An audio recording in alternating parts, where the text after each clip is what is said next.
السلام عليكم ورحمة الله وبركاته. الحمد لله رب العالمين والصلاة والسلام على رسول الله صلى الله عليه wasallam. Baada ya kumshukuru Allah subhanahu wa ta'ala na kumtakia rehema na amani zimfikie mtume wetu Muhammad sallallahu alaihi wasallam. Ndugu Waislamu, leo tumesimama mbele yenu. Tulikuwa Nairobi mkijua ya kwamba tunakuja safari sehemu za Western. Wallahi tumetembea Waislamu, lakini ahwali ya huko ni nzito sana. Kisha Waislamu, gharama ya safari naye ni kubwa sana, kwa sababu hizi viwanja, hizi makaunti siku hizi wamebadilika. Hizi makaunti zote viwanja zinalipwa kwa sababu wanatafuta ushuru, na ile pesa kidogo utaona wanalipisha ni shilingi 1500 kwa siku. So tukifanya siku tatu, hiyo ni shilingi 15000 ndugu zanguni. Kuna kulala, kuna kukula, hatuko manyumbani, tunalala lodging, kukula tunakula hoteli, gari inataka mafuta. Yani mambo ni mengi tu Waislamu. Kwa hivyo ndugu zangu, tumesimama mbele yenu. Tunaona mfuko ya da'wa, ile budget tumepangia imeisha. Hata leo sijui kama tutaweza kutembea sababu gari yenyewe haina mafuta. Waislamu, tunataka nusra kutoka kwenu kwa ajili ya Allah subhanahu wa ta'ala. Ili lengo la da'wa litimie, lazima sisi tushikane mkono, tutoe kwa ajili ya Allah subhanahu wa ta'ala. Da'wa ifikie kwa wasio kwa Waislamu. Tangu tutembee tumefika, tulikuwa Kitale, tumetembea vijiji karibu viwili. Katika hizo vijiji ndugu zanguni, utakuta mtu anajiita jina ya Kiislamu, anasema yeye ni Muislamu, lakini zile ahwali ziko pale. Waislamu wamekaa tu mjini, yani wa biashara wanafanyia mjini na wamependa mji sana, lakini kule vijijini ndugu zangu Uislamu imedidimia. Hasa hizo vijiji za Kitale Uislamu imedidimia, na mimi na wewe ndio tunafaa kufufua Uislamu hizo sehemu. So unashindwa, hata mtu unamuuliza swali na huko amelewa ndugu zangu. Huko amelewa, hakuna mtu wa kumguide, hakuna mtu wa kuambia pombe ni kitu mbaya, amesilimu jina Muislamu, hakuna mtu anamguide. Na msikiti yenyewe hakuna, ni vijiji tu. Waislamu wanakomboa kibanda ama duka, mahali kidogo ya kusalia. Yani wale kule pia ni wafanyabiashara wamefika Waislamu. So ndugu zangu, tunaomba usaidizi kutoka Waislamu.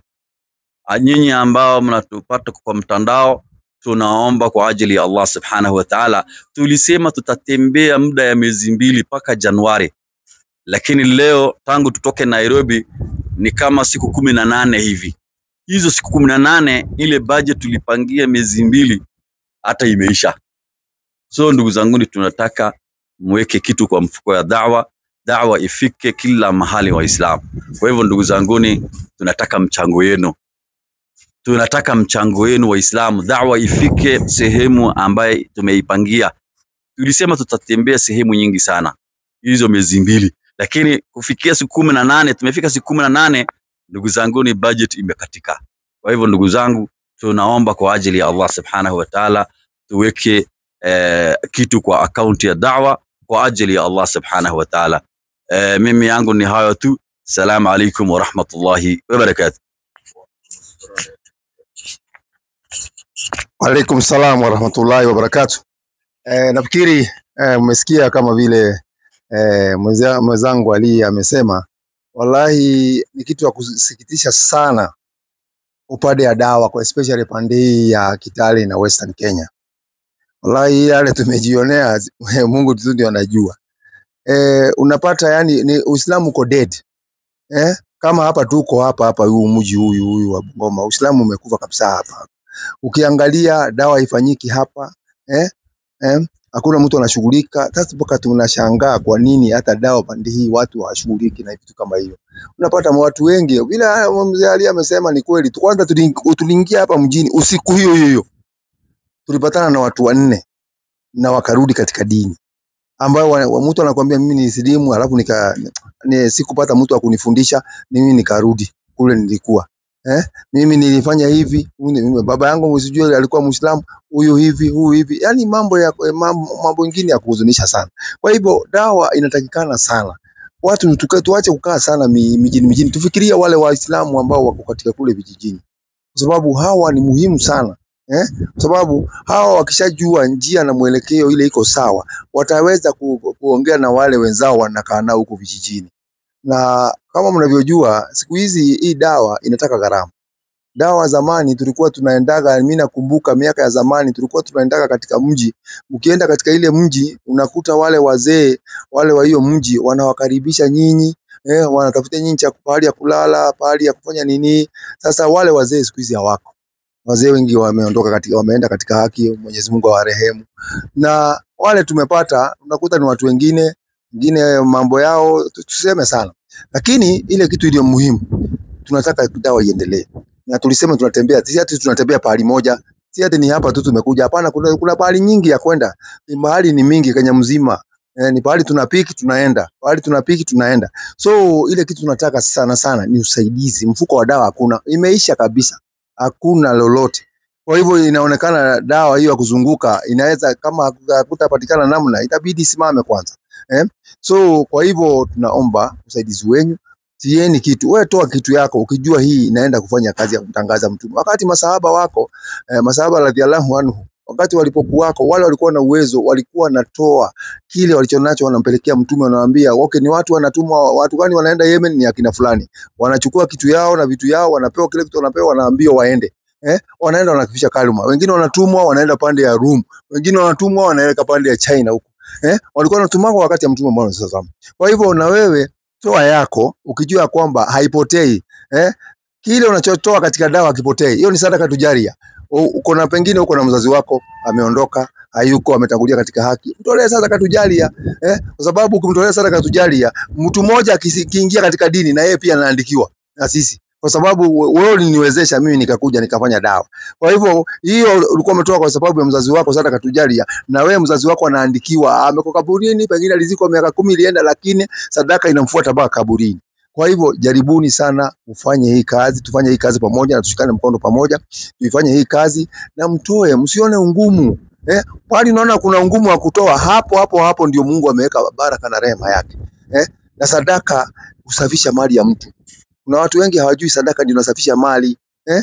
Mali inasafishwa na sadaka. Ukitoa sadaka mali yako inakuwa na kinga kutoka kwa mahasadi nyingi. Unajua siku hizi kuna watu wako na aini, watu ambaye anaenda naona umeendelea mbele biashara yako, wanaiangalia na macho mbaya. Kuna mahasidi anaangalia kwa macho mbaya, biashara yako unakuta inaharibika. Sasa Mwenyezi Mungu akasema watu watoe sadaka ili kukinga biashara zetu ziweze kuadhiriwa na yale mambo na misukasuko ya hii dunia. Kwa hivyo tunaomba Waislamu kwa uwezo wa Allah, kile Mungu amekujalia, kwa unaweza toa dola 5, 10, 20, 50, 100 ili utaweza kuweka katika mfuko wa dawa, na wallahi haipotei, utaipata kwa Allah siku ya kiyama. Asalamu alaykum warahmatullahi wabarakatuh.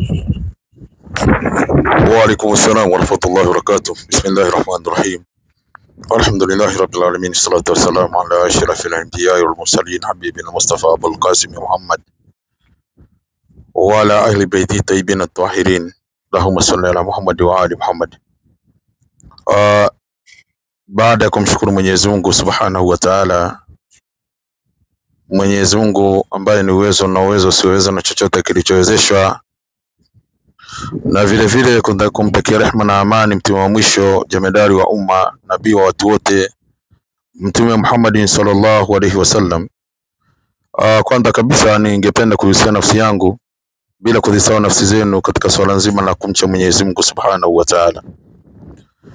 Jambo la pili, Waislamu, tunakuja mbele zenu kwa mara nyingine na tunakuja kuwalilieni kama vile ndugu zangu hapa wamesema hapa, Sheikh Ali, Sheikh Hassan, ni kwamba tumebanwa pale tulipo sasa hivi, na mtu mwingine anaweza kajiuliza labda, je, hizo sehemu ambazo mnazokwenda hakuna Waislamu? Kwa sababu kazi hii ni ya Waislamu wote. Kwa sababu Mwenyezi Mungu anasema kwamba liwepo katika nyinyi kundi ambalo litatoka katika kazi ya Mwenyezi Mungu Subhanahu wa Ta'ala. Sasa kundi lenyewe lishatoka, na Waislamu wenyewe, hizo sehemu kuna Waislamu sehemu za Kitale, na zile sehemu za ndani kuna Waislamu pia. Sehemu za Bungoma labda kuna wale ambao labda wako katika maeneo ya Bungoma, au labda wako mbali na wametoka katika maeneo hayo, wanajua kwamba Bungoma kuna Waislamu wengi.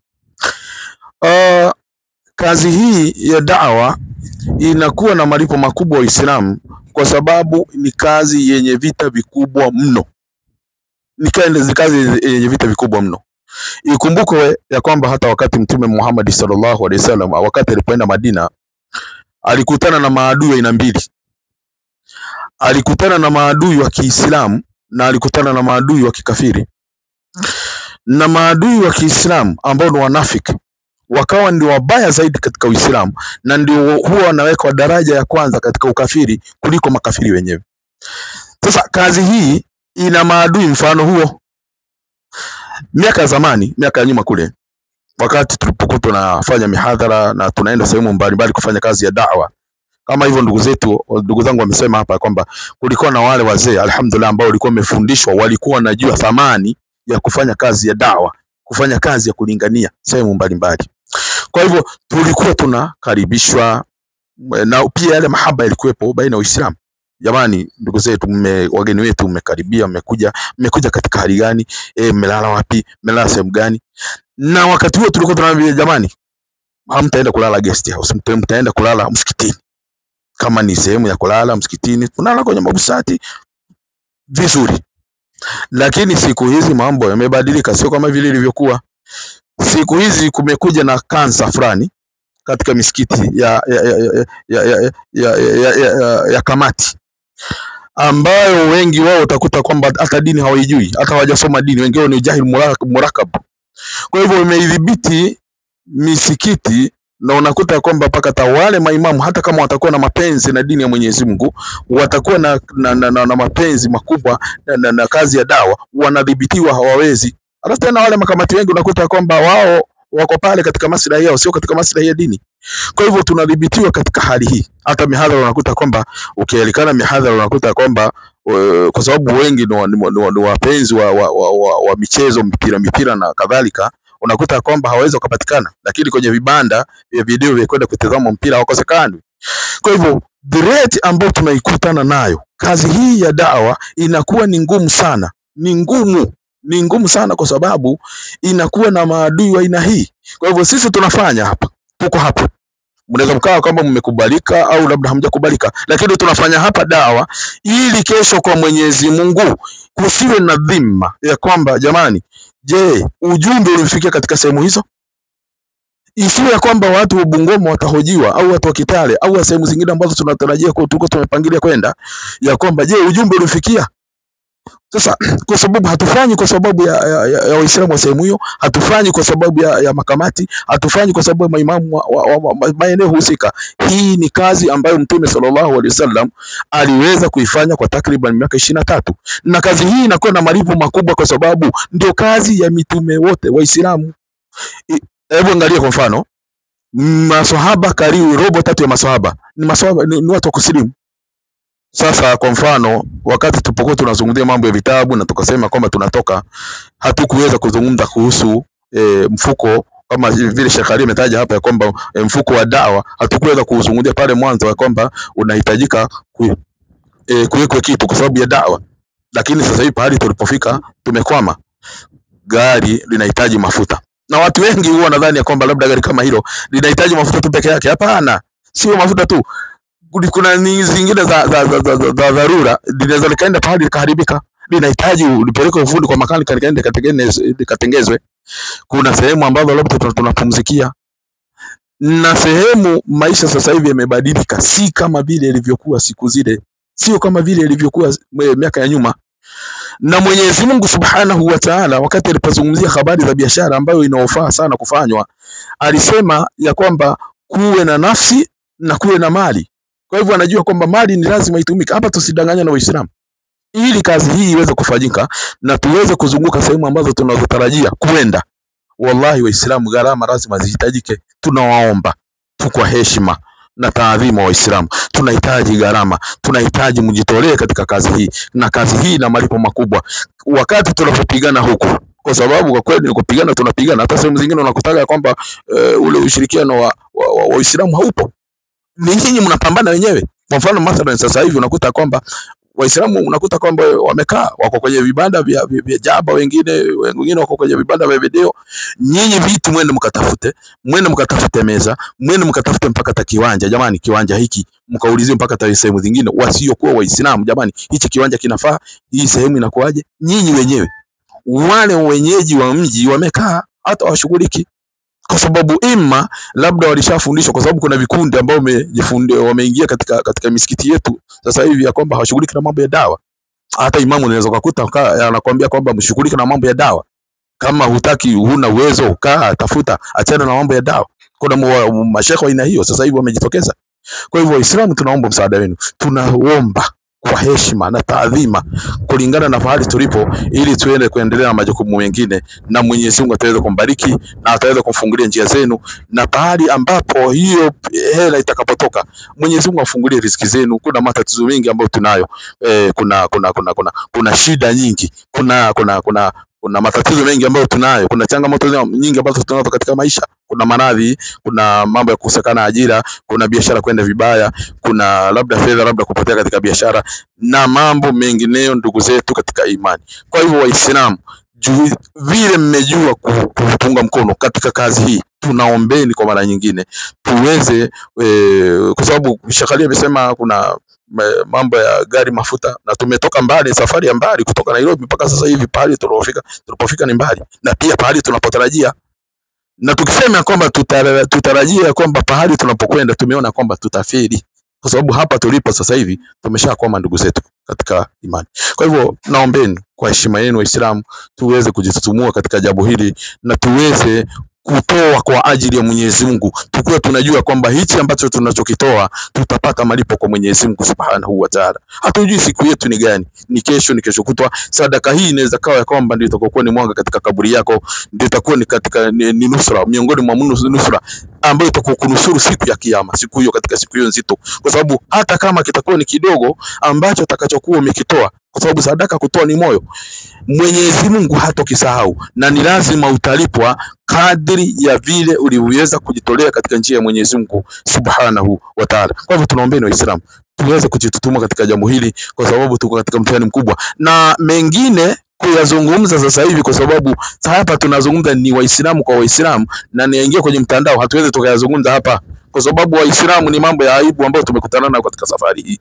Ni mambo ya aibu, wallahi ni mambo ya aibu, na kuyazungumza na kuyatoa hadharani atakuwa kuonekana kwamba kuweza kutoa nguo ya ndani alafu tena kuweza kuifua na kuianika hadharani, jambo ambalo halitopendeza. Lakini wale wanaojua misikiti yetu, hali ya misikiti yetu ilivyo, na vile vile hali ya Uislamu vile walivyo katika miji mbalimbali ambayo tunaotembea, ni mtihani mkubwa. Na Uislamu tunaweza tukasema kwamba Uislamu ni dini ambayo haina waumini, lakini hizi dini zingine ni watu wasiokuwa na dini, kwa sababu huku vijijini, subhanallah, ni msiba mkubwa Uislamu. Kwa hivyo tunaombeni kwa heshima yenu, tunaombeni Waislamu tuweze kufanya zoezi hili, tuweze kujituma inshallah, na Mwenyezi Mungu ataweza kutubariki na kuweza kutufanyia wepesi wakati tunapozidi kuifanya kazi hii nzito, kazi ambayo mtume aliweza kuifanya kwa takriban miaka 23, na pia mitume wengine wote waliweza kuifanya kazi hii ambao waliweza kutumiwa na Mwenyezi Mungu, mitume zaidi ya 124,000, kwa sababu ni kazi ya muhimu ndugu zangu katika imani. Kwa hivyo nisiweze kuendelea sana,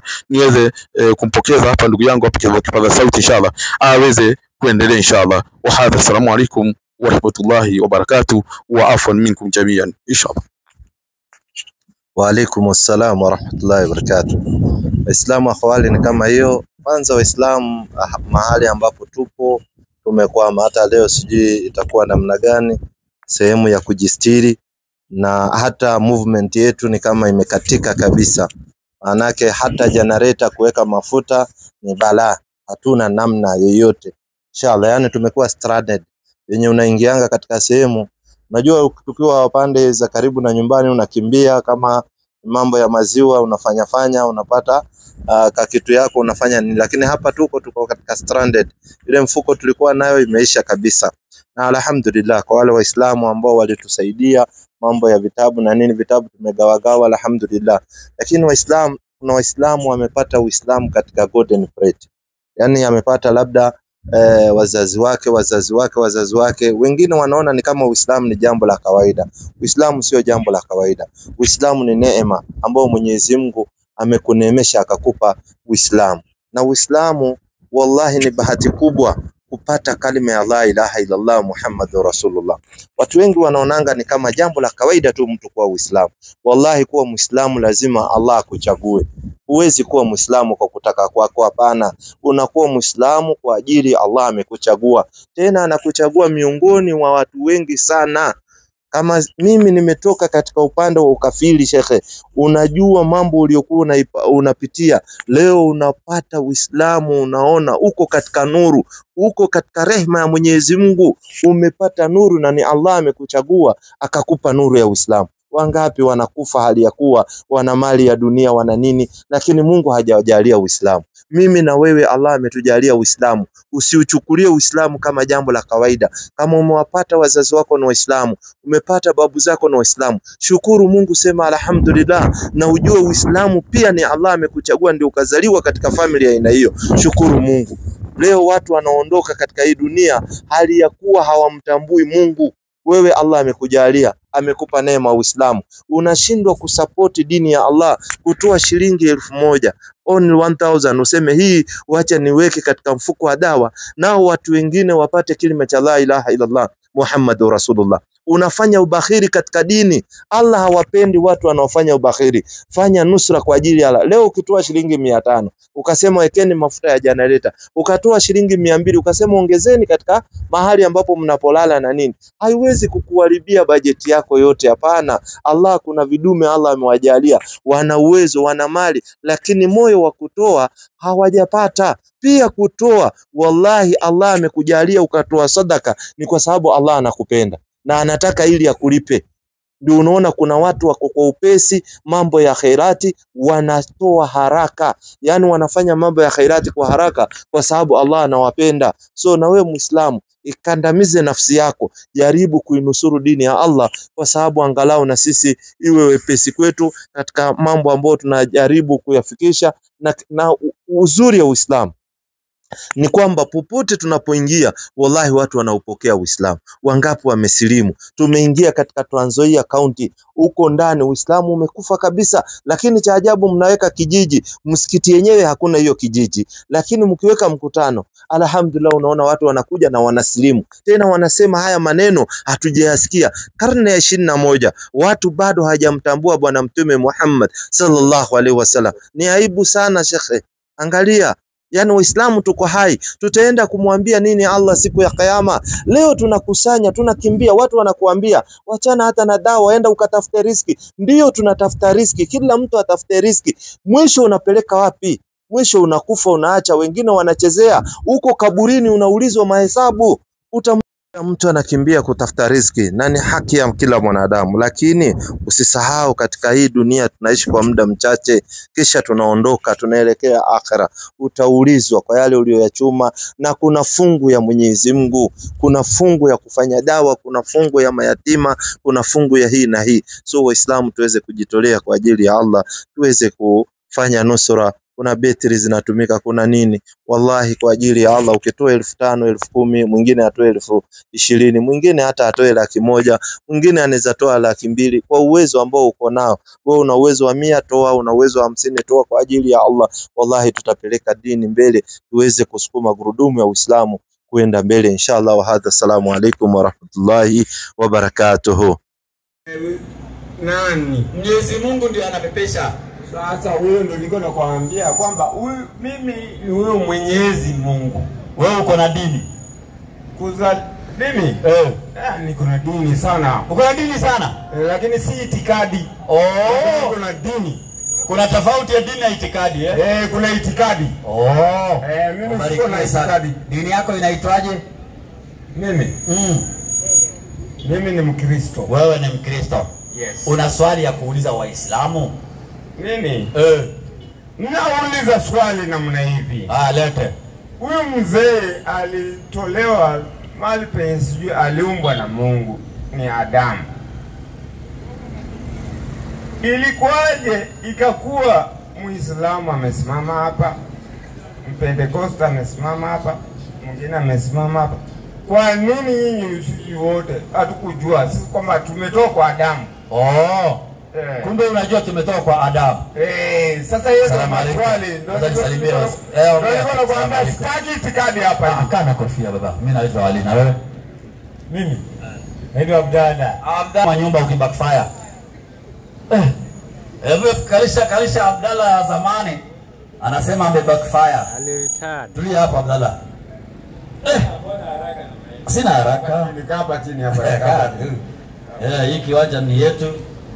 Hii ardhi Mungu ametupatia.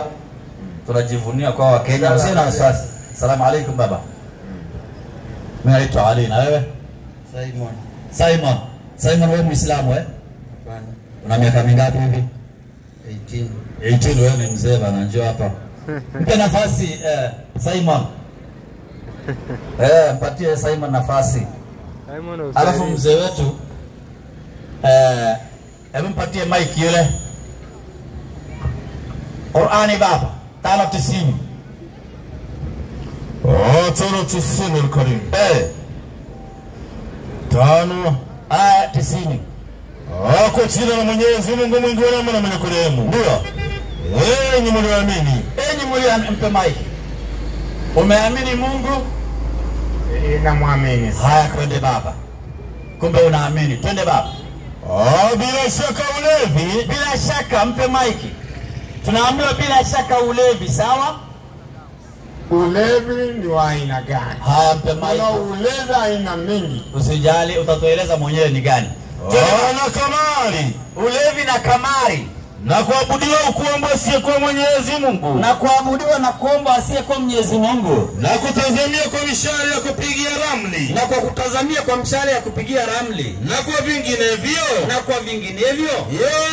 Yote haya ni uchafu. Ni katika kazi ya shetani. Basi jiepusheni navyo. Ili mpate kufaulu. Mpe mic kwa kutengenekewa. Ampe mic huyo. Safi. Umeambia ulevu ni chafu, sawa? Tena ni kazi ya shetani, sawa? Ukikunywa umefanya kazi ya shetani, sawa?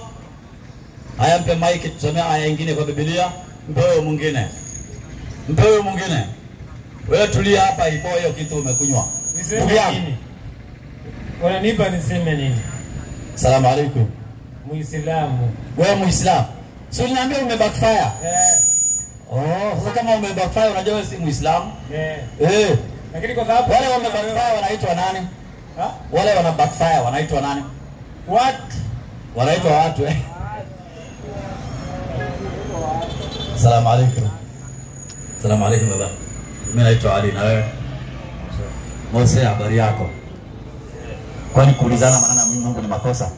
Uko naye? Haya. Wale wamebackfire wanaitwaje? Kuna Waislamu na kuna Wakristo. Sasa nilitoka kwa Uislamu naenda kwa Wakristo. Kwa hivyo umebackfire. Umekuwa Mkristo. Yaani nilitoka kwa Uislamu ukaenda kwa Mkristo. Kwa sababu ya masharti, kwa sababu Muislamu unataka kuwekwa mtu mdosi. Unataka umaskini. Yaani unaenda penye unajiwezea. Kumbe Waislamu ni wadozi Na wewe unataka ukawa umaskini. Hapo ndio niko sasa. Kwa hivyo ukarudi kwa umaskini. Pole sana. Una swali ya kuuliza Waislamu kwa sababu wewe si Mkristo, si Muislamu. Uliza Waislamu maswali. Mimi siulizi Muislamu swali. Ijapokuwa na mwambia tu aendeleze neno kwa sababu ni neno la Mwenyezi Mungu bado. Ukuwe Mkristo, ukuwe Muislamu, sijui nani. Yeye yote tu tunategemea Mwenyezi Mungu. Ni kweli tunategemea Mwenyezi Mungu, sawa? Ingawaje akifanyi vile anataka, lakini hebu angalia kitu. Anataka kutuelivi. Kwa hivyo wewe umekataa hii masharti tuko nayo. Ukaenda mahali hakuna masharti makali. Nimekataa. Siwezi kuyatekeleza. Punguza. Siwezi kutekeleza. Huwezi tekeleza. Ukikosa kutekeleza amri ya Mungu, Siku ya mwisho unaenda wapi? Sijui. Hujui. Yeah. Wale wanavunja amri ya Mungu wanaendanga wapi? Sijui. Jehanamu ni nini? Mimi sijawahi enda jehanamu. Hujawahi enda, lakini watu wanasema. Wewe si ni Mkristo? Unaenda kanisa gani? Katoliki. Yeah. Ubarikiwe sana. Unasadiki Na kuamini. Na kusadiki. Sasa sijui kusadiki ni nini sana. Hujajua. Lakini kuamini. Wewe ni changa tu bado. Sijui. Hujafika huko juu. Okay, wewe unaenda Katoliki? Yeah. Na mimi naenda msikitini Muislamu. Sawa? Miaka 33 Bwana Yesu alikuwa hapa duniani. Alikuwa anaenda nyumba gani ili mimi na yeye tusipotee? Unaniuliza mimi? Alikuwa anaenda kwa kanisa ya Kristo. Alikuwa anaenda kwa kanisa ya Kristo. Ilikuwa inaitwaje? Yako ni Katoliki? Ni hiyo Katoliki. Kumbe Yesu alikuwa Mkatoliki? Yeah. Sijajua. Jue leo. Leo nijue, sio? Haya, mpe mike yole. Wacha tuende hapo kwa Katoliki. Tuone kama ni kanisa ya Katoliki ama namna gani. Baba Luka 4. Luka 4 anzia 16 14. Luka 4:18 nasema mwalimu wangu. Anasema Waislamu pande hii, soma haya nasikia tu. Waislamu, mzee mwenzangu. Ule anaangalia kando. Salamu alaikum. Wewe mzee mwenye pepa bagrini. Wewe Muislamu mashaallah. Karibu sana baba. Salamu alaikum huko. Njoo baba mwenye t-shirt bold. Njoo hapo. Bold kuja bana. Njoo tu sio na wasasi. Vuka tu mpaka uje. Twende baba. anasema Yesu akarudi kwa nguvu za Roho. Mpe mic. Tunaambia Yesu akarudi wapi? Kwa nguvu za Roho. Yesu akarudi kwa nguvu za Roho, sawa? Ndio. Roho ni mtumishi wa Mungu, si mtumishi wa Mungu? Roho si ndio huyo Mungu. Roho ndio Mungu Na kweli Biblia inatuambia Roho ndio Mungu, lakini pamoja na hayo Roho pia ni mtumishi wa Mungu, sawa? Mpe mic yule amalizie aya. Huyu hata duniani hayuko. Yesu akarudi kwa nguvu za Roho. Yesu akarudi kwa nguvu za Roho. Akaenda Galilaya. Yesu akaenda Galilaya. Habari zake zikaenea katika nchi zote za kando kando. Habari ya Yesu ikaenea katika nchi zote za kando kando. Naye alikuwa akifundisha katika masinagogi yao. Akitukuzwa na watu wote. Mpe mic. Yesu alienda sinagogi kama ilivyokuwa kawaida yake. Sawa? Sawa. Sinagogi unajua maana yake ni nini? Nasikiaga tu. Ni nini? Ni kama kanisa. Ni kama kanisa. Kati ya mimi na wewe na Biblia nani msema kweli? Inaweza kuwa ni wewe kwa sababu hiyo Biblia inaandikwa tu na wewe. Mimi sijaandika Biblia. Sasa ulitoa wapi hiyo? Biblia nimenunuliwa kwa duka. Na Wakristo ndio wameandika. Duka gani? Duka ya Biblia. Kwani Waislamu wanaandikanga Biblia ama wanaandika Qur'ani? Qur'ani na Biblia ni kama moja. Nimekuuliza swali kidogo tu. Unajua maana ya sinagogi? Yes or no? Sinagogi ilikuwa kanisa ni kama kubwa sana. Kanisa ile kubwa sana. Ile kubwa duniani. Twende ba. Maelezo maneno magumu. Sinagogi. Karibu sana. Karibu sana. Yes, sinagogi. Usikunje sura. Tunazungumza neno la Mungu. Usikunje sura. Twende ba. Sinagogi. Maana yake ni msikiti wa Wayahudi. Mpe mic. Tunaambiwa sinagogi maana yake ni nini? Msikiti ya Wayahudi. Waislamu wanaenda nyumba gani? Ya msikiti. Na Wakristo wanaenda nyumba gani? Ya Kikristo. Ambayo inaitwaje? Kanisa la Mungu. Kanisa la Mungu. Tunaambiwa Yesu akaenda sinagogi kama ilivyokuwa kawaida yake. Tukaambiwa tafsiri ya sinagogi ni msikiti, sawa? Ndio. Yesu yuko msikitini, wewe kanisani unafanya kazi gani? Ama unafagia kanisa? Salamu alaykum bandei. Waislamu. Umeambiwa sinagogi ni msikiti wa Wayahudi, sawa? Ndio. Yesu alikuwa Myahudi Mluya. Alikuwa Myahudi. Alikuwa Myahudi. Alipofika duniani amekuta Wayahudi wamejenga nini? Msikiti. Sinagogi. Ambaye ni nini? Sasa sinagogi ni msikiti ama ni kanisa? Biblia imesemaje? Umfungulie baba aone na macho yake. Biblia imesemaje?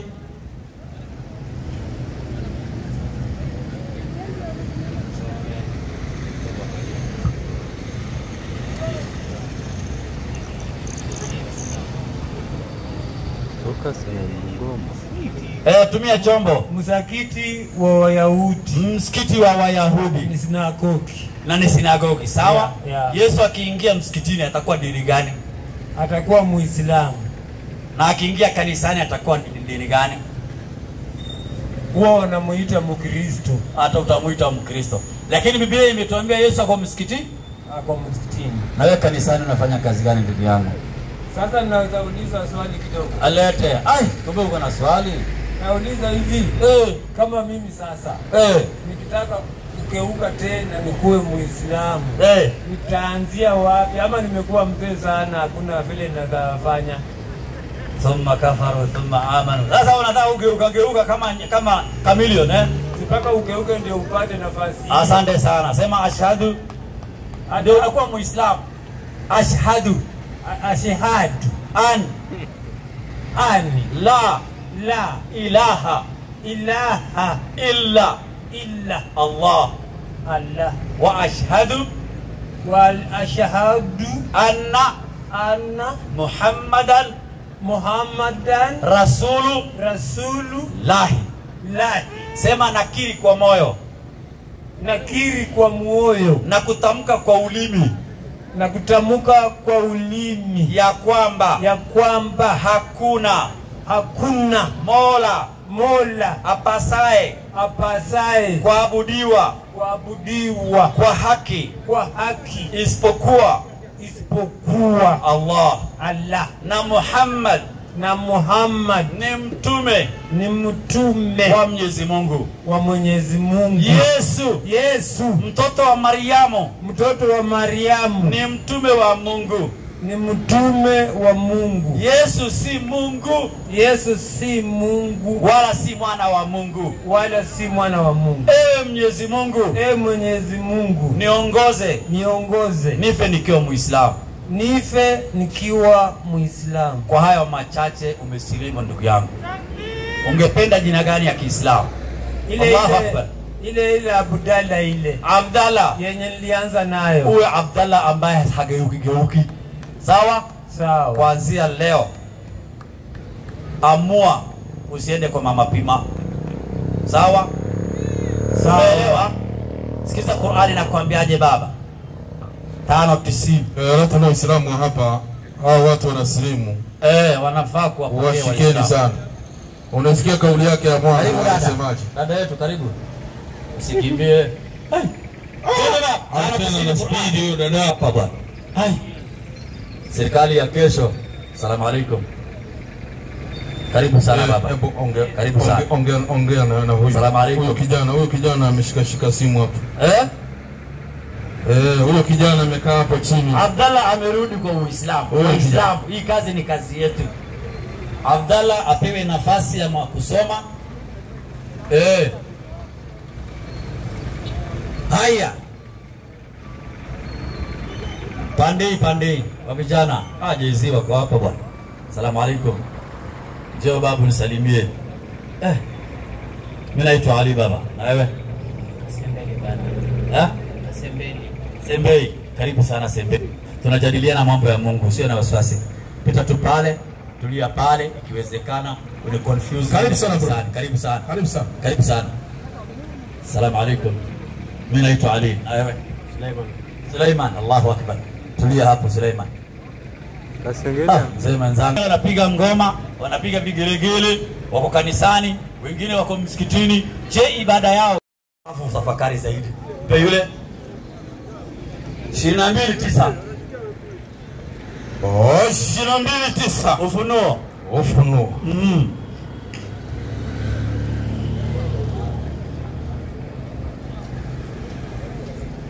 Anasema mwalimu wangu, naye akaniambia 22:9, naye akaniambia, angalia, usifanye hivi. Mimi ni mjoli wako, na ndugu zako manabii, na wale wayashikayo maneno ya kitabu hiki. Kitabu gani baba? Biblia. Wale waishikayo maneno ya kitabu cha Biblia, msujudie Mungu. Haya, mpe mic ndugu yetu. Ndugu yangu. Yes. Biblia inatuambia wale wanadamu wanashika maneno ya Biblia wamsujudie nani? Mungu. Tangu uzaliwe uliwahi kumsujudia Mungu? Ndio. Hebu tuonyeshe practically kama umemsujudia Mungu. Mimi nimekuonyesha practically vile tunasujudu msikitini. Yes. Na Biblia imetuambia tumsujudie nani? Mungu. Haya, wewe tuonyeshe vile unasujudu. Nitangulia kwanza niangalie juu. Unaangalia juu. Nibebe mikono. Nimjulishe kwanza Mwenyezi Mungu. Unamjulisha kwanza Mungu. Ndio nifanye namna hii. Pige goti. Kumbe wewe ni Muislamu unajificha. Mimi sio Muislamu. Wewe sio Muislamu. Yes. Qur'ani baba.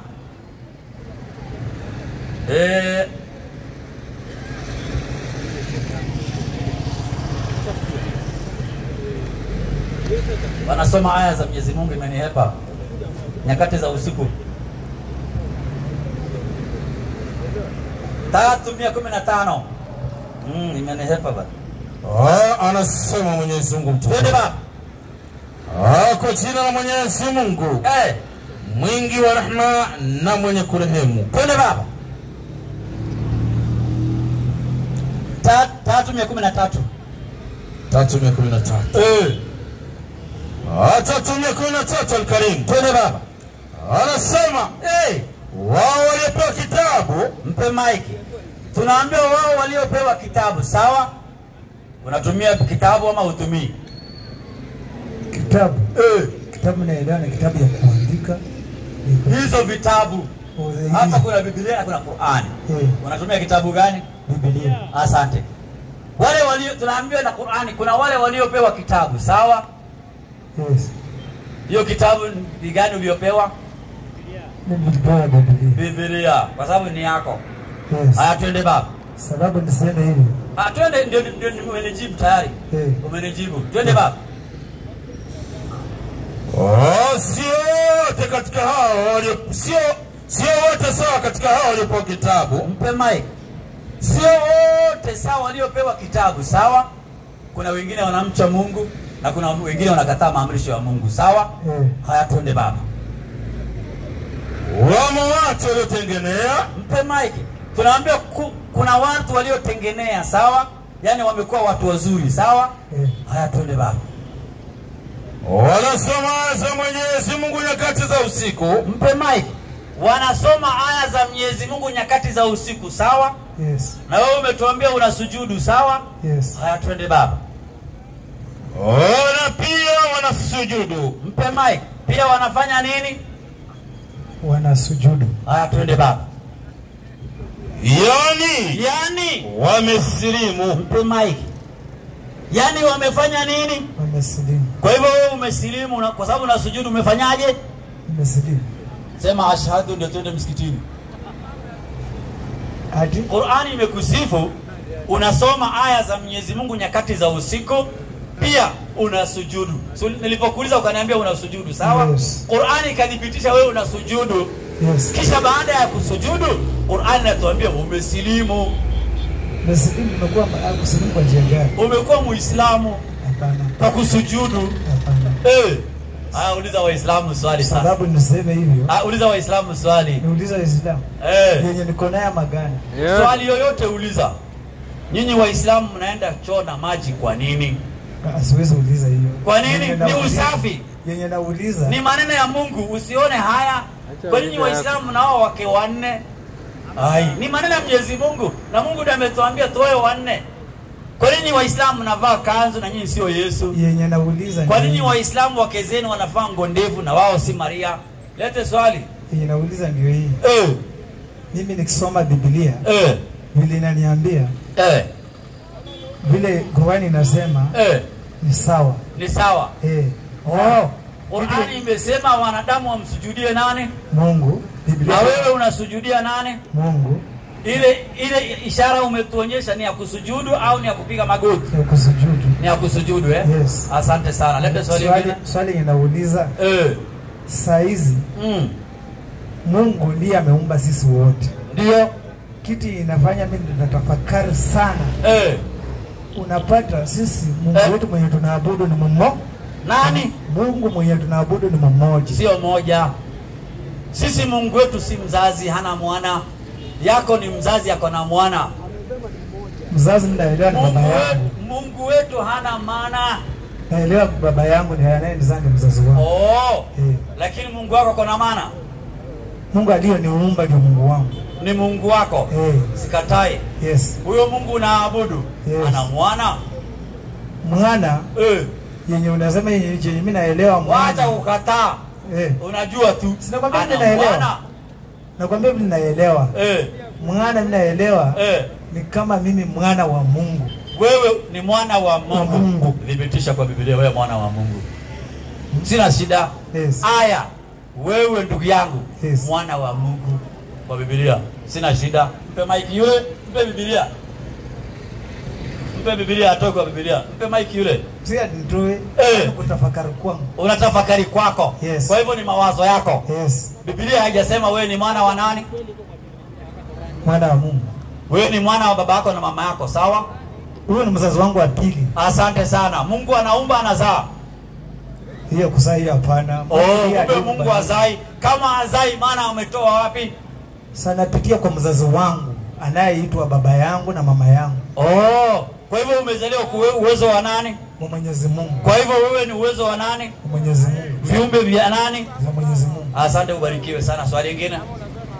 Yeye nilikuwa nauliza ni hujanijibu. Gani? Mungu ametuma watumwa wake. Vile mnaita Nabii Isa. Ndio. Na sisi tunaita Muhammad wenu.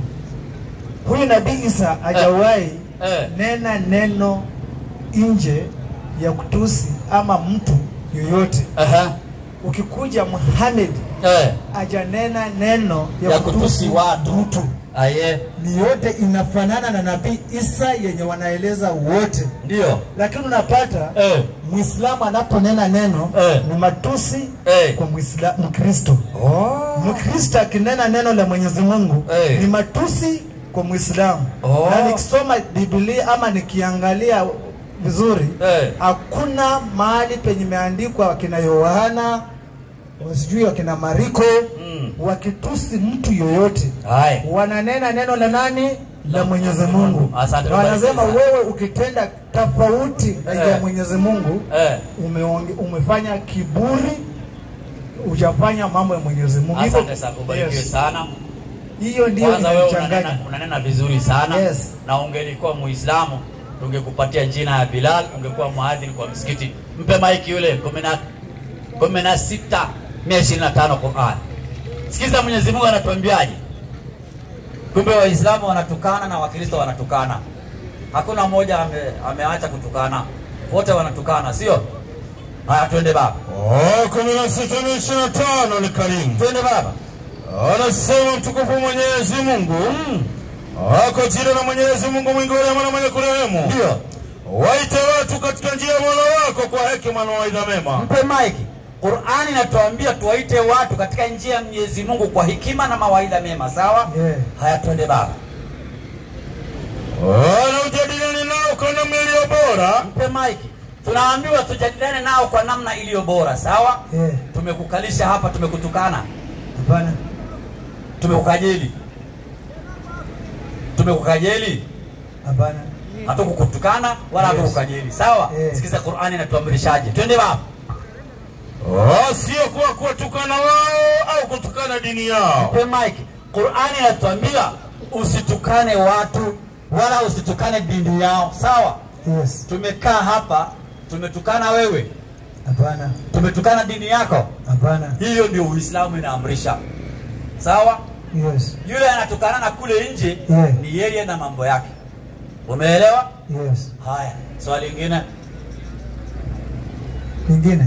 Leta swali lingine. Lingine lenye nauliza. mimi naamini Nabii Isa mwenye mnasema, tunasema wenyewe mnaita, sisi naita Yesu. Ndio. Wanasema, wengine wanasema hakukufa. Sio wanasema, ni Qur'ani nasema 457 baba.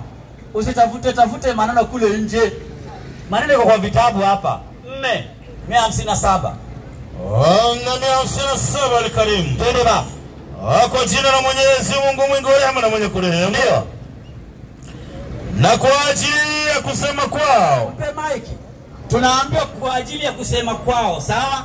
Kuna watu wamekaa mahali wakasema sema, sawa? Hatujui wamesema nini. Lakini Mwenyezi Mungu anatupatia habari yao, sawa? Haya twende baba.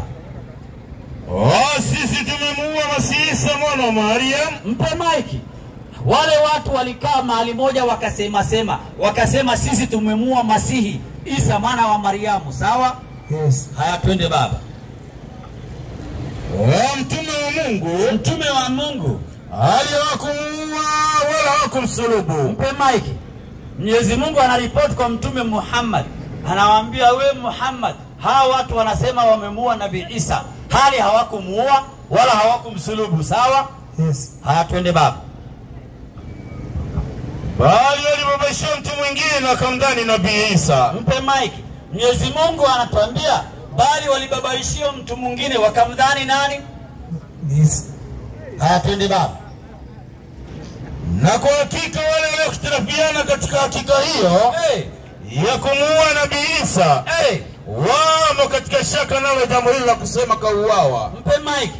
Mwenyezi Mungu anatuambia hawa watu wanasema wamemuua Nabii Isa, wamo shaka nalo hilo jambo hilo la kusema akauawa Nabii Isa, sawa? Wenyewe wamekaa chini, wengine wanasema tumemuua, wengine wanasema hakuna uhakika, wengine wanasema bado, sawa? Haya twende baba. Wao kabisa wana yakini juu ya jambo hili. Mwenyezi Mungu anaweka rubber stamp. Mpe mic. Mwenyezi Mungu anapiga rubber stamp, anasema kwa hakika hawakumuua, sawa? Haya twende baba. Ya kuwa kweli wamemuua Nabii Isa. Ya kuwa kweli wamemuua Nabii Isa, isipokuwa wanafuata dhana tu. Mpe mic. Isipokuwa wanafuata nini? Fara tu. Dhana. Yaani wanadhania Yesu alikufa. Sawa? Wanafuata dhana tu. Sawa? Haya twende baba. Na kwa yakini, maana kwa hakika hawakumuua. Mpe mic. Kwa hakika Mwenyezi Mungu anatuambia hawakumuua Nabii Isa, sawa? Ndiyo. Kama hawakumuua alienda wapi? Mpe mic yule. Malizia haya baba. Bali Mwenyezi Mungu alimnyanyua kwake. Mpe mic. Bali Mwenyezi Mungu amefanyaje? Alimnyanyua. Yule mtu ananyanyuliwa na Mwenyezi Mungu, kuna kiumbe anaweza muua? Umeelewa? Swali lingine leta. Ingine sina. Ingine huna? Tulia hapa, mpe mic yule. Ndugu yangu. Yes. Mimi naitwa Ali na mimi ni Muislamu. Napenda manabii wote waliotumwa na Mungu, sio nabii wa sasa. Manabii waliotumwa na Mungu ambao wako kwa Biblia na Qur'an. Sawa? Na napenda viumbe vyote walioumbwa na Mungu. Na mimi ni Muislamu, na wewe? Mimi naitwa Godfrey Wekesa. Aha. Mimi ni Mkristo. Wa dhehebu gani? Nashiriki na kanisa la Katoliki. Mtume. Amen. Asante sana. Una swali ya kuuliza Waislamu? Niko na maswali. Hata sio moja, ni mengi. Niko na maswali. Lete baada ya nyingine, hakuna shida. Okay, kwanza nataka kuwashukuru wote waliotengeneza mtahalo huu. Ndio. Na washukuru kwa sababu wametupatia changamoto sisi tukiwemo wa Kristo na Waislamu. Ndio. Wametupatia fursa ya kujieleza, kuelewa jinsi Mungu anavyotaka kwa ajili ya mwanadamu. Ndio. Kwa hivyo swali langu ni hili. Katika maisha ya ubinadamu huu sisi wote ni viumbe vya Mwenyezi Mungu. Ndio. Sisi ambao tulikuja ama tuliumbwa na Mwenyezi Mungu, wanadamu wamefika mahali wakaanza vitu viwili ambavyo vinafanya Waislamu na Wakristo tunaanza kuulizana maswali. Ndio. Jambo la kwanza ni Biblia na Qur'an. Ndio. Kwa hivyo mimi naamini ya kwamba Biblia iliandikwa na watu waliochakuliwa na Mwenyezi Mungu kwa uongozo wa Roho Mtakatifu. Ndio. Je, Qur'an ilitoka wapi na nani aliyeiandika? Qur'an imetoka wapi na nani aliyeandika? Asante sana. Mbili Qur'ani baba.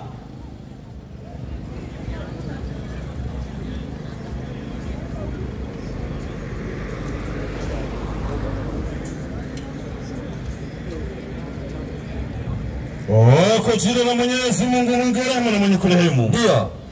Hiki ni kitabu kisichokuwa na shaka ndani yake. Mpe maiki. Mwenyezi Mungu anatuambia hiki kitabu cha Qur'ani hakina shaka ndani yake, sawa? Umeelewa hiyo aya? Arudie kwanza. Arudie, haya. Hiki ni kitabu kisichokuwa na shaka ndani yake. Hiki ni kitabu kisichokuwa na shaka ndani yake na ni uongozi kwa mchao Mwenyezi Mungu. Mpe maiki. Qur'ani inajiripoti yenyewe. Yes. Haelezi hatafuti maelezo kwa mtu mwingine. Yes. Qur'ani inajisimia. Tunaambiwa hiki ni kitabu kisichokuwa na shaka ndani yake.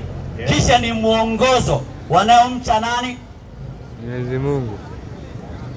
Rudia aya kipengele ya mwisho baba. Hiki ni kitabu kisichokuwa na shaka ndani yake. Ndio. Na ni uongozi kwa wamchao Mwenyezi Mungu. Mpe maiki. Hii kitabu hakina shaka ndani yake na ni uongozi kwa wamchao Mwenyezi Mungu, sawa? Sawa. Unamcha Mwenyezi Mungu? Ndio. Kitabu inakuongoza cha Qur'ani kama unamcha Mwenyezi Mungu. Umeelewa? Mimi natumia Biblia. Haina shida, tutaenda huko kwa Biblia, usijali. Yes. Na kupatia aya zingine mbili. Alafu mimi nina swali kupitia hiyo Biblia. Utanijibu. 3 Qur'ani baba. Kabla ya 80:11 Qur'ani. Aliuliza nani aliandika? Kwa jina la Mwenyezi Mungu mwingi wa rehema na mwenye kurehemu. Ndio. Sivyo. Hakika Qur'ani hii ni nasaha. Mpe mic. Tunaambiwa hakika hii Qur'ani ni nasaha, sawa? Yes. Nasaha maana yake maneno mazuri ambaye inakupeleka karibu na Mwenyezi Mungu, sawa? Haya, twende baba. Basi kila apendaye atawaidhika. Basi kila atakayependa Qur'ani atawaidhika. Asiyetaka basi mwachile mbali. Kama hutaki tunakuachilia mbali. Mawaidha haya ya Qur'ani yanatoka katika kurasa zilizoheshimiwa. Yanatoka katika kurasa zilizoheshimiwa, zilizotukuzwa, zilizotakaswa, zilizomo mikononi mwa malaika, waandishi wa Mwenyezi Mungu, watukufu tena wacha Mungu. Mpe maiki. Tunaambiwa waandishi wa Qur'ani ni waandishi wa Mwenyezi Mungu, sawa? Tunaambiwa ni malaika wa Mwenyezi Mungu. Yes. Umeelewa? Haya. 3 Qur'ani. Hapo ndio swali yangu iko. Kwa jina la Mwenyezi Mungu mwingi wa rehema na mwenye kurehemu. Twende baba. Anakuteremsha kitabu kwa haki. Hii Qur'ani Mwenyezi Mungu aliteremsha kwa haki kwa Mtume Muhammad, kinachosadikisha aliyokuwa kabla yake, na aliteremsha Taurati na Injili. Mwenyezi Mungu aliteremsha Taurati na Injili. Zamani ziwe uongozi kwa watu. Qur'ani 2:121. Mwenyezi Mungu aliteremsha Qur'ani, Taurati na Injili. Je, kuna kitabu kingine imeteremshwa na Mwenyezi Mungu?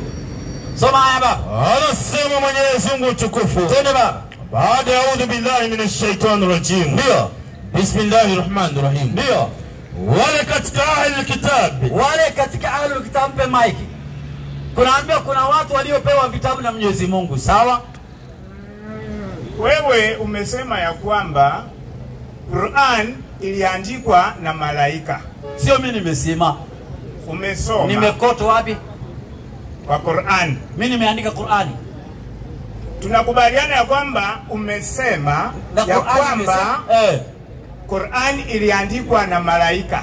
Ikajisema yenyewe, sawa? Malaika mgani? Mpe mic yule. Mpe mic. Soma. Ni wacha Mungu. Gabriel, obvious. Unauliza malaika gani? Twende ba. Kwa jina la Mwenyezi Mungu mwingi wa rehema na mwenye kurehemu. Ndio. Sivyo. Hakika Qur'ani hii ni nasaha. Hakika hii Qur'an nasaha. Yani mawaidha. Basi kila apendaye atawaidhika. Asiyetaka basi mwachilie mbali. Asiyetaka tunakuachilia mbali. Mawaidha haya ya Qur'ani yanatoka katika kurasa zilizoheshimiwa. Zilizotukuzwa. Zilizotakaswa. Zilizomo mikononi mwa malaika. Waandishi wa Mwenyezi Mungu. Watukufu. Wacha Mungu. Walioandika ni malaika, wacha Mungu, kisha watukufu. Tumeuliza Marekani imeandika? Nimeipata habari. Umeipata? Hata some Qur'ani baba. Sasa ngoja. Nataka nikuulize swali moja. Vile nimekujibu unijibu. Qur'ani baba 2:221.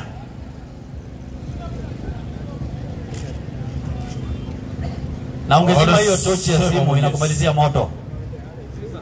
Tochi ya simu. Hujasema bado. Twende ba. Kwa jina la Mwenyezi Mungu mwingi wa rehema na mwenye kurehemu. Ndio.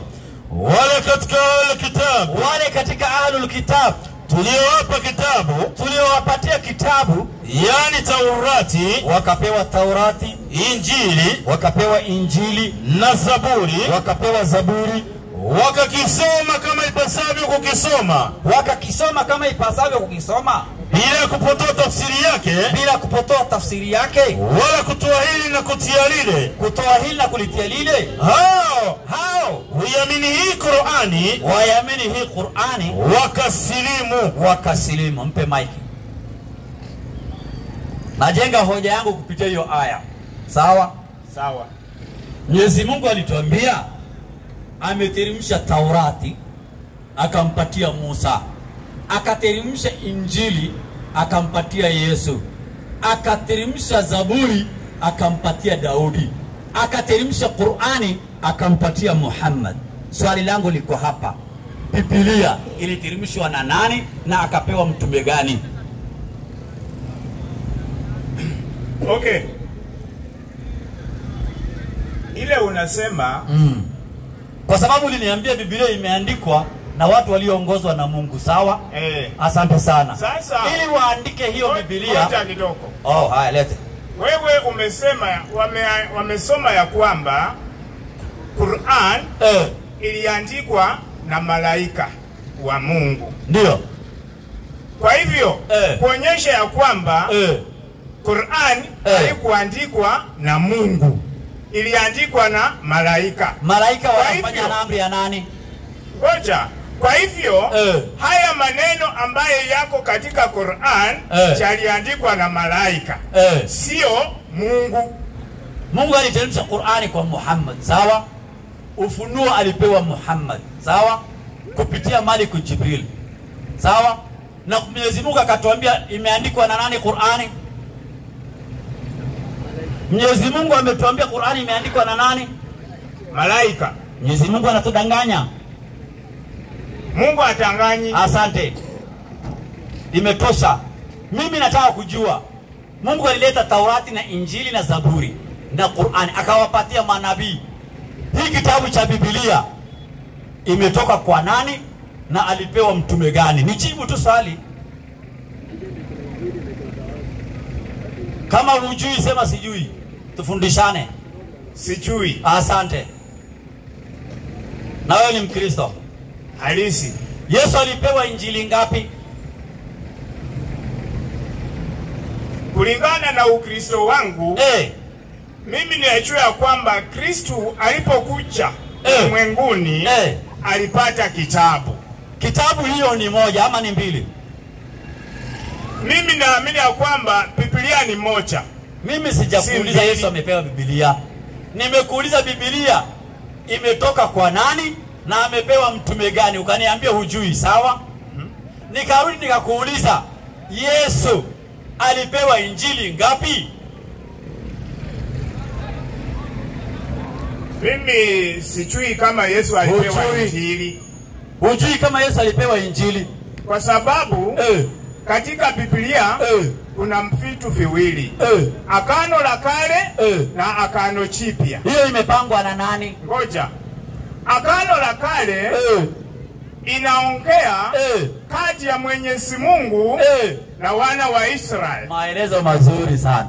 Agano Jipya inaongea uhusiano wa mwanadamu Yesu na Mungu. Asante.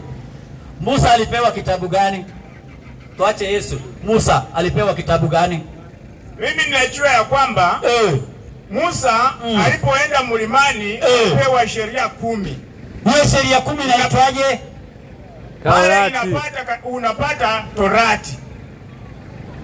Alipata Torati, sawa? Ilikuwa kitabu 5 ama kitabu moja? Sijui. Kitabu moja. Mungu alisema Yesu alimpatia Musa Taurati. Hakutuambia ni 2 ni 3. Wewe umesema. Mimi nimesema. Biblia imeandikwa kumbukumbu la Taurati, sawa? Sawa. Yes, Musa alipewa kumbukumbu la Taurati au alipewa Taurati? Alipewa Torati. Hii kumbukumbu imetoka wapi? Na Taurati iko wapi?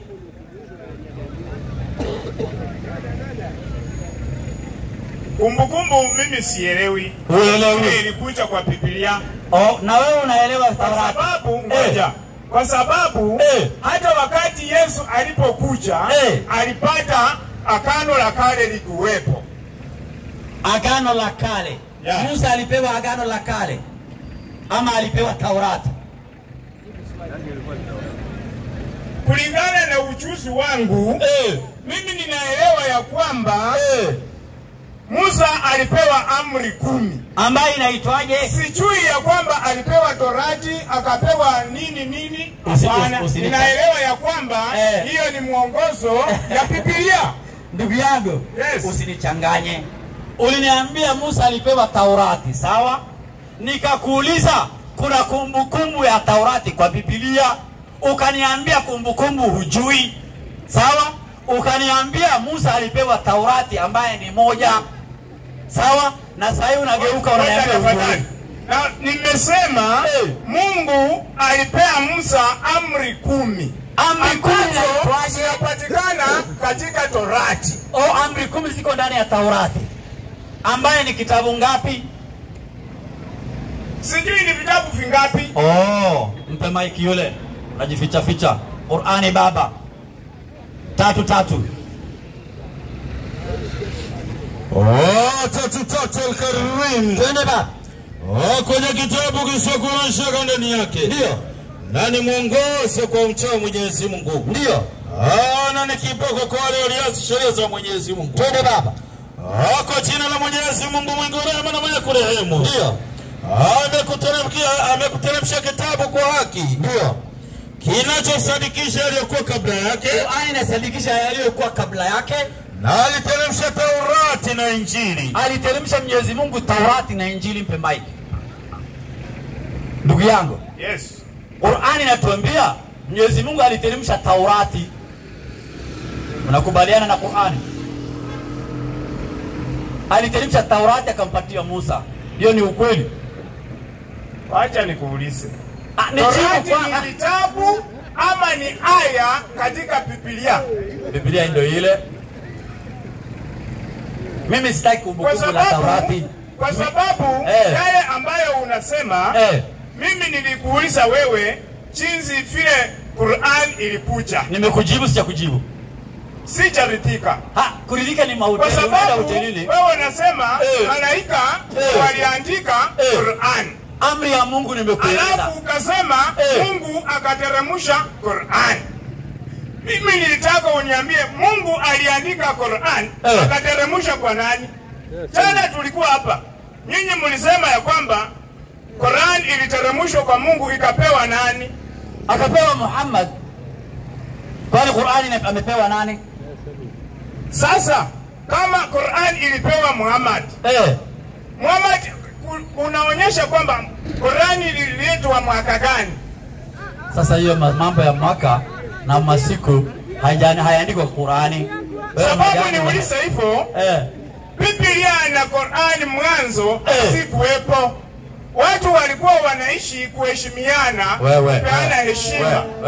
Uislamu ilikuwa kabla ya Qur'ani, kabla ya Biblia. Uislamu imeletwa na Adamu.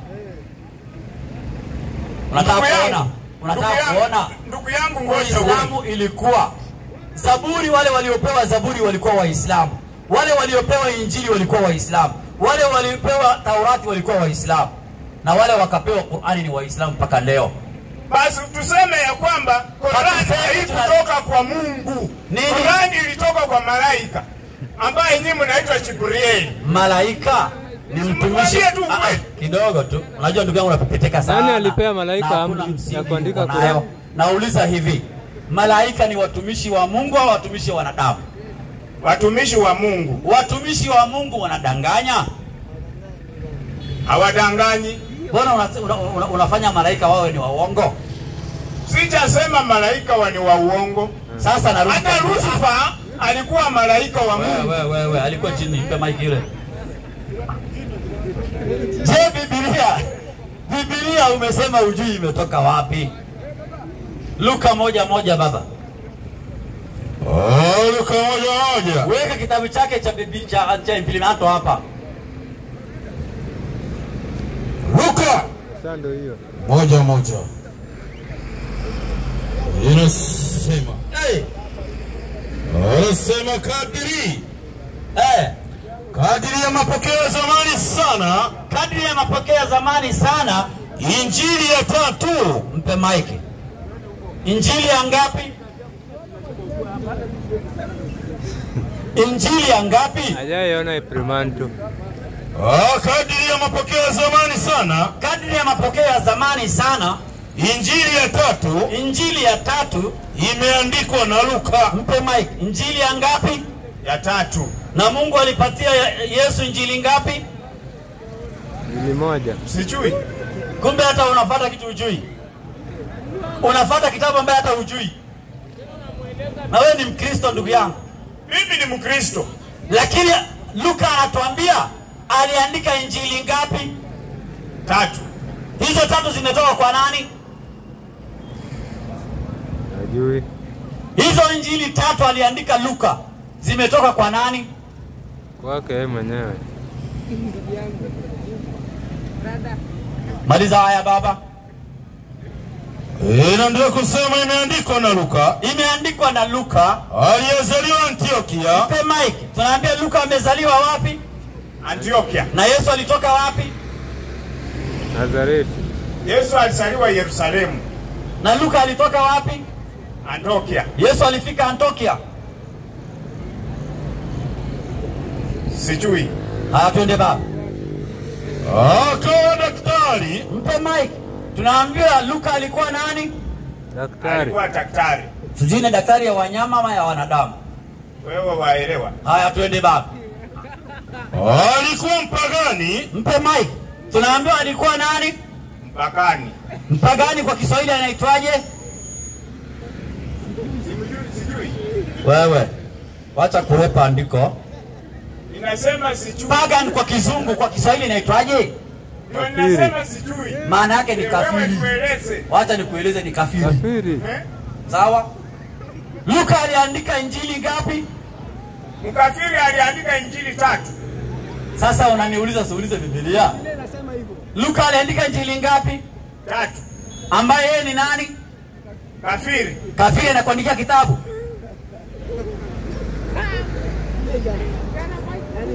Ikiwa mkafiri alipata uelekezi gani wa kuandika hizi injili? Mimi sijui. Sasa ndio Mkristo.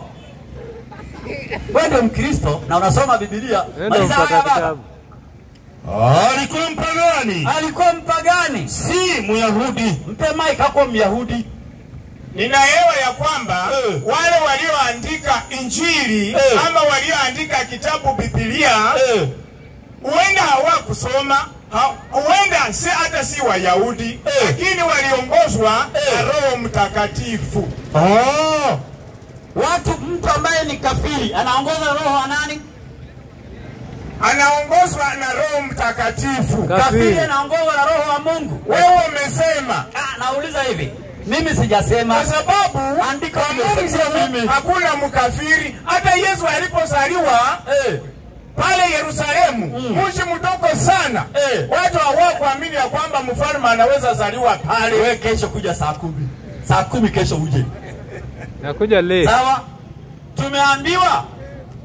Au start kidogo. Kitabu cha Luka. Yes. Kitabu cha Luka. Luka ametuambia ameandika injili 3, sawa? Sawa. Kisha hiyo kitabu chake akatuambia Luka ni nani? Pagani. Kafiri. Kwa hivyo kafiri akakuandikia injili ngapi? 3. Na wewe unasoma Yuda 1:4. Unaona maajabu hayo? Jamani. Yuda 1:4 baba. Mungu huwezi jilinganisha na yeye. Sio Mungu ni Yuda. Jamaa kwa very funny. Masa maliza haya baba. Ngoja shekhi. Yuda 1:4 Yuda 1:4. Inasema mwalimu wangu. Inasema kwa maana kuna watu waliojiingiza kwa siri. Mpe Mike. Biblia ambaye aya ya Yuda inatuambia kuna watu waliojiingiza kwa siri kwa Biblia, sawa? Sawa. Haya twende baba. Watu walioandikiwa tangu zamani hukumu hii. Mpe Mike. Tunaambiwa kuna watu walioandikiwa tangu zamani hukumu hii, sawa? Sawa. Hatujui ni hukumu ya kifo ama ni ya kufungwa, sawa? Makafiri. Wabadilie neema ya Mungu kuwa ufisadi. Mpe Mike. Tunaambiwa makafiri wanabadilisha neema ya Mungu wetu kuwa nini? Fisadi. Rudia andiko baba. Kwa nini tuko mbali hapa? Kwa maana kuna watu waliojiingiza kwa siri. Kuna watu waliojiingiza kwa siri. Watu walioandikiwa tangu zamani hukumu hii. Watu walioandikiwa tangu zamani hukumu hii. Makafiri wabadilie neema ya Mungu wetu kuwa ufisadi. Makafiri. Mpe Mike. Tunaambiwa makafiri wanabadilisha neema ya Mungu wetu kuwa nini? Ufisadi. Kwa hivyo Luka anabadilisha utukufu wa Mungu kwa nini? Ufisadi. Akakuandikia nini? Kitabu 3, injili 3. Vitabu 3. Kwa hivyo unasoma ufisadi ya Luka. Wacha kuambia ndugu yangu. Akuja kesho masaa ya misa. Tunaenda msikiti. Mungu aliupenda ulimwengu. Hata akatoa mtoto wake wa pekee. Hakuna shida. Kila amwaminie asipotee. Lakini awe na uzima wa milele. Yesu hakuja kwa Wakristo. Alikuja kwa watu wote. Hiyo andiko unataka kesho ukuje nayo hapa. Mungu ako na mtoto mmoja na mimi niko na wengi. Wewe uko na wangapi? 5. Uko na 3. Sasa umemshinda Mungu, ako na mtoto mmoja. Mungu ni wa ajabu. Hawezi linganishwa na mawazo ya mwanadamu. Sawa, imetosha. Kesho jamani, tutakutana hapa kesho biidhnillah. Saa 10 on the dot tutakuwa hapa biidhnillah. Karibu sana kesho ndugu yangu. Barikiwe sana. Haya. Soma kitabu cha Mungu. Soma ya watu wengine.